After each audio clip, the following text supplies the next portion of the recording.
You are looking at Julian's pronunciation guide, where we look at how to pronounce better some of the most mispronounced words in the world, like this other curious word. But how do you say what you're looking for today?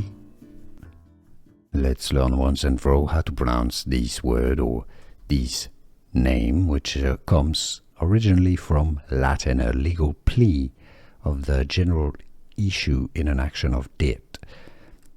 Now, the British English pronunciation is as nihil, nihil. Now, the Latin pronunciation would be nihil. In American English, however, it's usually pronounced as nihil. So you got three different pronunciations, but in English, mainly two, nihil or nihil. And now you know.